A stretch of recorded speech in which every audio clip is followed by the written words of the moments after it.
नमस्कार. आज आपण पाहणार आहोत एक नवीन कथा. आजच्या कथेचे नाव आहे देवीची ओटी. एक मुलगी ठाणे स्टेशनला 5 रुपये मीटरने ताजेतवाने तोरण विकत होती. बाजूचे सगळे 20-30 रुपयाला विकत होते. मी तिला विचारलं, सगळे 20-30 रुपयांनी विकत आहेत, तुझा शेवटचा माल शिल्लक राहिला आहे म्हणून 5 रुपयांनी विकतेस का?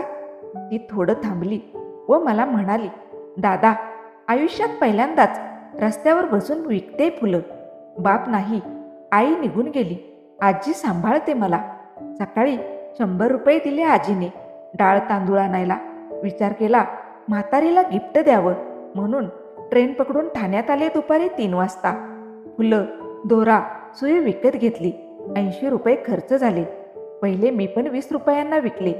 आजीने दिलेल्या 100 रुपयाचे 300 रुपये केले. आता उरलेले 5 तोरण विकले तर ठीक, नाही तर घराला बांधेन पहिली कमाई म्हणून. मी शांतपणे खिशात हात घातला. 100 रुपये काढून तिला दिले आणि म्हटले, पोरी, हे पैसे ठेव. मला तोरण नको.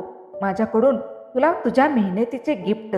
घरी जा, ह्यातील एक तोरण तू दरवाजाला लाव आणि हो, हे घे अजून 50 रुपये. जाताना तुला आणि आजीला काहीतरी गोड घेऊन जा.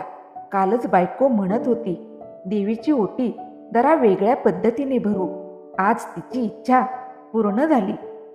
कथा आवडल्यास नक्की लाईक करा, शेअर करा आणि तुम्ही जर चॅनलवर नवीन असाल तर चॅनलला सबस्क्राईब करायला विसरू नका.